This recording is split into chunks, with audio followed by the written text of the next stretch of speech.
छत्तीसगढ़ के बिलासपुर में नगर निगम का अतिक्रमण हटाओ अभियान जानलेवा बन गया है। अतिक्रमण हटाने के दौरान एक कैंसर पीड़ित बच्चे की मौत हो गई। इस बच्चे को उसके माता पिता अस्पताल से घर लेकर आए थे, मगर आज जब उस बच्चे का घर गिराया जाने लगा तो इस सदमे में उसकी जान चली गई। और दुर्भाग्य ये रहा कि जब उस बच्चे ने दम तोड़ा तो उसके घर पर माँ पिता ही नहीं थे। प्रशासन ने इस घटना के बाद अतिक्रमण हटाओ अभियान को स्थगित किया और परिवार को राहत देने का वायदा किया है। देखिए बिलासपुर से आई ये दुखद खबर। विकास के नाम पर आशियाने उजाड़ना और फिर उसी जमीन पर बहुमंजिला इमारतें खड़ी करना या हाईवे बना देना आज का चलन है या यूं कहें कि समय की दरकार। लेकिन बिलासपुर में 30 मई की सुबह जो हुआ है वो बेहद चौंकाने वाला है। इन 3 तस्वीरों को गौर से देखें। पहली तस्वीर नगर निगम की अतिक्रमण कार्रवाई की है। दूसरी तस्वीर कैंसर पीड़ित बच्चे की मौत की है। तीसरी तस्वीर नाराज परिजनों के कलेक्ट्रेट में प्रदर्शन की है। दरअसल बिलासपुर में इस रोते बिलखते परिवार के ऊपर आज एक नहीं बल्कि 2 पहाड़ टूटे हैं। सबसे पहले तो इस परिवार की घर की नींव हिल गई, इनका आशियाना उजड़ गया और ठीक उसी वक्त घर का चिराग बुझ गया।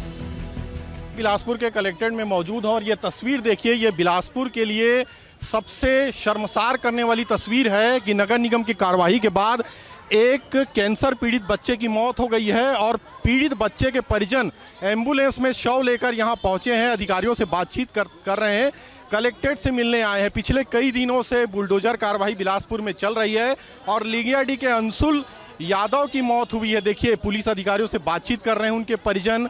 यहाँ बच्चे की लाश जो है, एक पिता जो है अपने हाथ में रखा हुआ रोता हुआ फपक रहा है। दरअसल बेटा कैंसर पीड़ित था, आखिरी सांसें ले रहा था। डॉक्टर ने घर वापस भेज दिया था।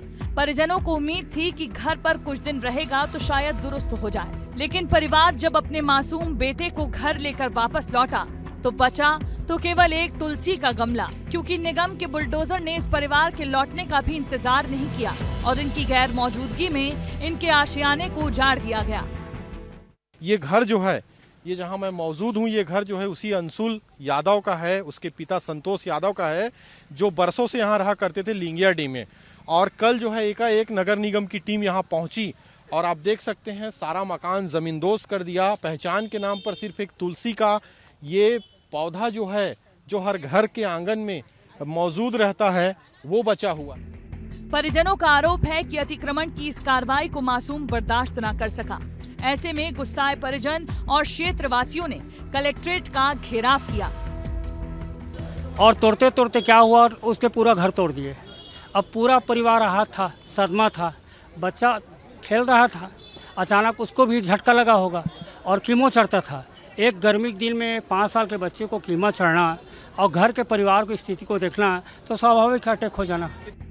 लगभग आधा घंटा चीख पुकार और सदमे में डूबे परिवार से कलेक्ट्रेट संजय अग्रवाल की मुलाकात हुई। उन्होंने पीड़ित परिजनों को राहत का आश्वासन दिया है। वहीं निगम की इस क्रूरता पर जब हमने सवाल किया तो जवाब क्या मिला, आप भी सुने। हमने सारी स्थिति उनकी सुनी है और फिर हमने इनको बोला है कि आप लोग अलग से एक बार आइए तो बैठ करके हम लोग बात करेंगे। इंक्रोचमेंट और बच्चे के मतलब आज ही उसका निर्धन होना जो है, ये दोनों अलग अलग मामले हैं। देखिए हमारे पास ऐसी कोई सूचना नहीं आई है। नगर निगम जब तोड़ने के लिए जाती है, कई बार वहाँ के परिवार के लोग यही बोलते हैं, आज का हमें समय दीजिए, कल का समय नहीं दीजिए।